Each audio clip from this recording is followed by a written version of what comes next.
এক গ্রাম্য চাচা ঢাকায় গেছে, খাওয়া দাওয়া শেষে বলতেছে, ভাতিজা তোমার নাকি ছেলে মেয়ে আছে, ওদেরকে ডাক দাও।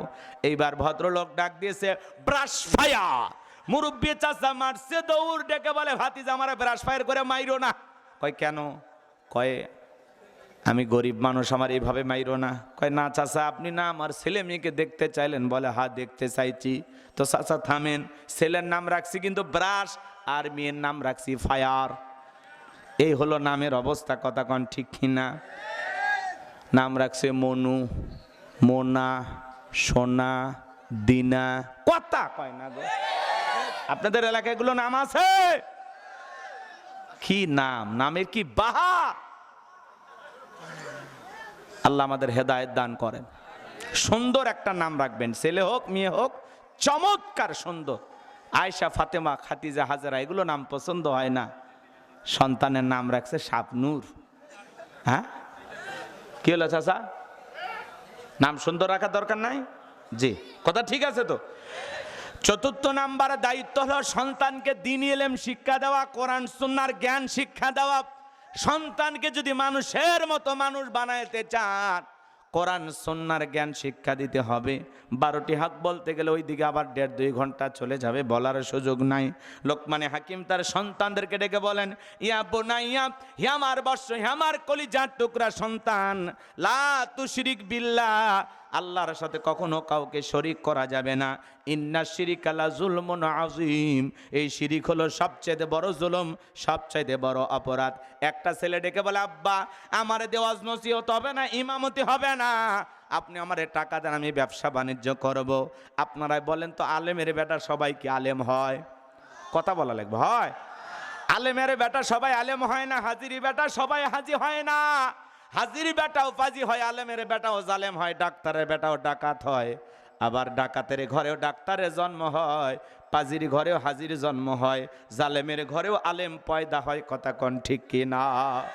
আমার ভাইয়েরা, ছেলেটা ডেকে বলে, আব্বা আমার টাকা পয়সা দেন, আমি একটু ব্যবসা বাণিজ্য করব, আমি বিজনেস করতে চাই। লোকমান হাকিম ডেকে বলে, সন্তান তোমাকে দেওয়ার মতো টাকা তো আমার কাছে নাই। ডেকে বলে, আব্বা দেওয়াই লাগবে, আমি একটু বিজনেস করব, আমি ইমামতি করব না, ওয়াজ নসিহত করব না। ছেলেটা বড় না সরবান্দা। লোকমানে হাকিম ডেকে বলে, আমার সন্তান আমার কাছে টাকা নাই, তবে আমি আমার এক বন্ধুর কাছে কিছু টাকা পাই, সে একটা দ্বীপে বসবাস করে। এই লম্বা রাস্তায় বিশাল পথ পাড়ি দিদিকে তোমার বিপদ হতে পারে, আমি বাবা হয়ে ছেলেকে বিপদে ফেলতে পারি না। ছেলেটা ডেকে বলে, আব্বা যতই বিপদ হোক, আপনি শুধু আমার পথের ঠিকানাটা বলে দেন, যেভাবে হোক আমি পৌঁছার চেষ্টা করব। লোকমান হাকিম ডেকে বলে, সন্তান যেহেতু তুমি যেতেই চাও, তাহলে শুনে নাও, বাড়ি থেকে যখন বের হয়ে যাইবা, 2 রাকাত সালাতুল হাজতের নামাজ আদায় করবা। 1 নাম্বার দায়িত্ব হলো 2 রাকাত সালাতুল হাজতের নামাজ আদায় করবা। বিপদের আগে আর পরে 2 রাকাত সালাতুল হাজতের নামাজ আদায় করবা। বাড়ি থেকে রওনা হওয়ার পরে মরুভূমির বিশাল রাস্তা পাড়ি দিতে গিয়ে দেখবে একটা জঙ্গল দেখা যায়, ওই জঙ্গলে দেখবে একটা ঝর্ণা আছে, সেখান থেকে পানি পান করবা, প্রয়োজন মোতাবেক পানি নিবা। সামনে যা পেছনে তাকায় দেখবা জঙ্গলটার দেখা যায় না, ভয় পাইবা না। পথের কিছু ঠিকানা দিক নির্দেশনা সন্তানকে বলে দিলেন। এইবার ছেলেটারাও না করলেন, বাবার কথার সাথে মিলে গেল, ঝর্ণার পানি পান করলেন, প্রয়োজন মোতাবেক পানি নিলেন। সামনে যা পেছনে তাকায় দেখে জঙ্গল আর দেখা যায় না। সামনে পথ চলতে চলতে দেখেন বিশাল একটা গাছ। বাবা বলেছে গাছের ছায়াশ্রয় নিলে বিপদ হবে, কিন্তু গাছের করে একটা মুরব্বী বসে আছে, ডেকে বলে, বাবা এদিকে আসো।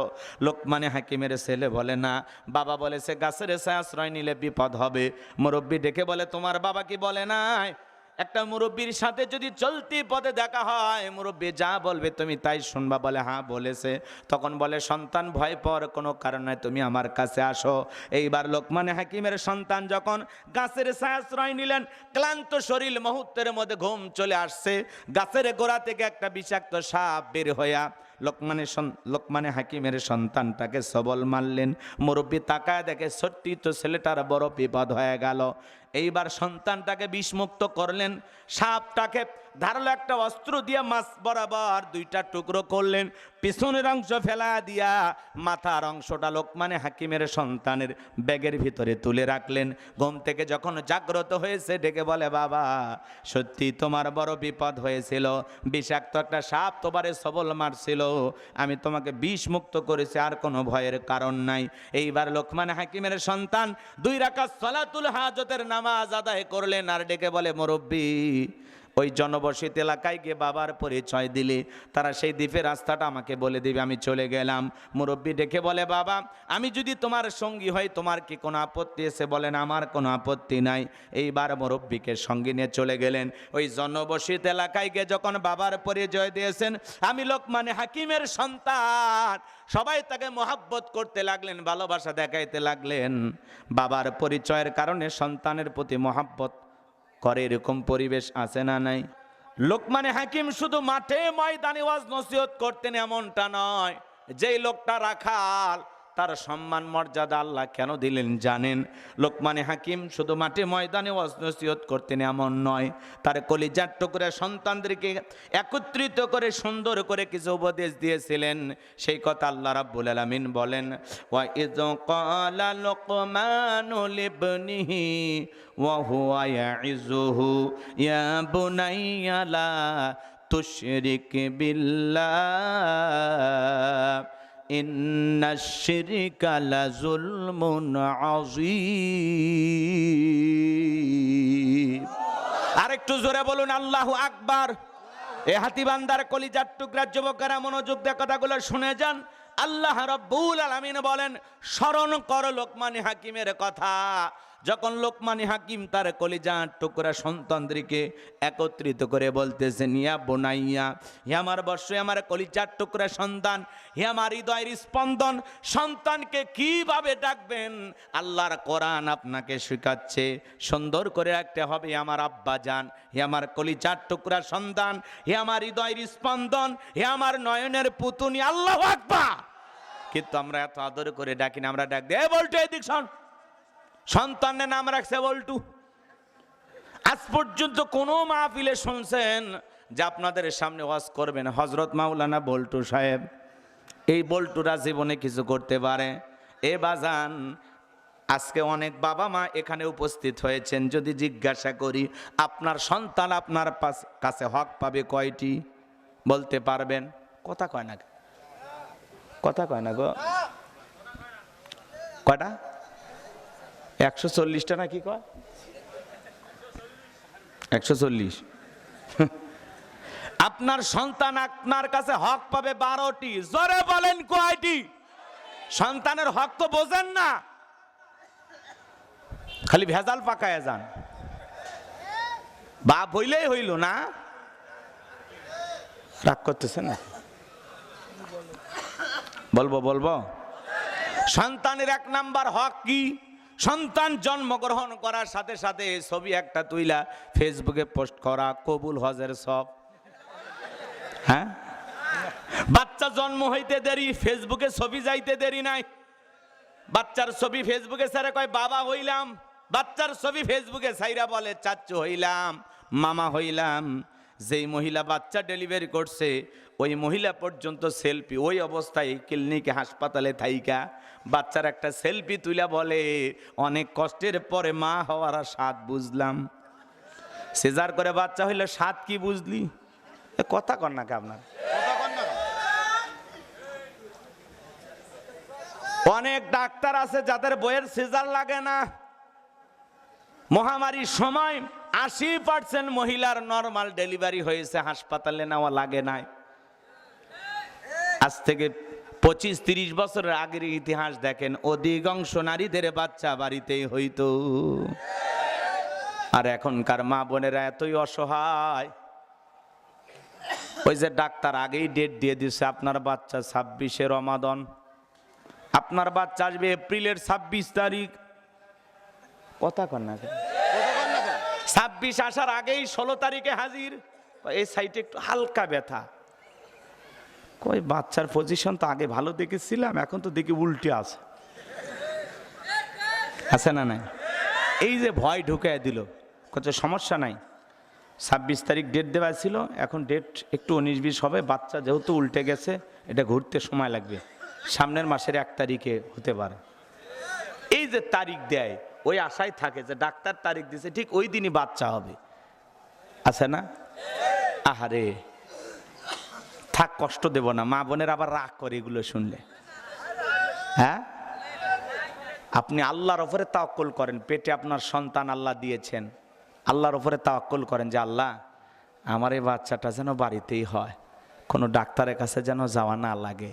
আল্লাহর কাছে নামাজ পড়ে দোয়া করেন, আল্লাহর কাছে চান, দেখবেন বাচ্চা বাড়িতেই হবে। কিন্তু বাচ্চার 3 মাস 6 মাস যাইতে দেরি, যা আলট্রাসোনোগ্রাম করেন, পেটের ভিতরে লেডিস না জন্ডিস, শাকিব খান না শাবনূর, দেখা শেষ। তা আল্লাহ বলে আমার আগে যেহেতু ডাক্তারই দেখাইলি, ও কেটে সেটে বের করবিন, আমি আর দায়িত্ব নিলাম না। কথা কন, 6 মাস 7 মাস আপনি জানিয়ে ফেলে দেন ছেলে হবে না মেয়ে হবে, লেডিস না জন্ডিস আপনি জানিয়ে আছেন। এরকম হয় না নাকি? আল্লাহর উপরে তাকুন। বিশেষ সমস্যা, জরুরি অবস্থা, আপনি অসুস্থ হয়ে পড়ছেন, সেটা ভিন্ন কথা, কিন্তু শখের বশতই দেখা, এটা কেমন? কথা কন না কেন? রাগ করতেছেন না? আপনার মনে হয় বিরক্ত হচ্ছেন। তাহলে 1 নাম্বার দায়িত্ব কি? ছবি তুলে ফেসবুকে দেওয়া? প্রত্যেকটা পিতামাতা শুনে যান, সন্তানের 1 নাম্বার হক, সন্তান জন্মগ্রহণ করার সাথে সাথে ছেলে হোক আর মেয়ে হোক, 1 নাম্বার দায়িত্ব কানে আজান দেওয়া। কথা বলেন ঠিক কিনা? আর সেলফি তোলার ঠেলায় 3 দিন পরে মনে হয় আজান তো দেওয়াই হয়নি, 3 দিন পরে মনে হয়, আছে না? নাই। 2 নাম্বার দায়িত্ব হলো তাহনিক করা। কোন আলেমের কাছে নিয়ে যাওয়া হোক অথবা এলাকার মুরব্বীর কাছে নিয়ে যাওয়া হোক, মিষ্টি করে দ্রব্য কিছু চিবাইয়া, খেজুর চিবাইয়া হোক, বাচ্চারা তালুর ভিতরে জিহ্বার ভিতরে লাগায় দেবে, এর নাম হলো তাহনিক করা। 3 নাম্বার হলো 7ম দিনে আকিকা দিয়া সন্তানটার সুন্দর একটা নাম রাখা। আল্লাহর কাছে 2টা নাম প্রিয়। যত মানুষ আমাকে বলে হুজুর আমার ছেলে বাচ্চা হয়েছে, নামটা কি রাখবো? আমি তখন বলি আল্লাহর কাছে 2টা নাম প্রিয়, একটা হলো আব্দুল্লাহ আর 2 নাম্বার হলো আব্দুর রহমান। এই 2টা নাম আল্লাহর কাছে প্রিয়। তখন বলে হুজুর দাদার নাম ছিল আব্দুল্লাহ, চাচার নাম আব্দুর রহমান, কেন জানি নামের মধ্যে চাচার দাদা দাদা ভাব, এগুলো নাম তখন পছন্দ হয় না। সন্তানের নাম তখন রেখে দেয় নাট, বল্টু, স্ক্রুপ, টায়ার, ফায়ার, আছে না? নাই।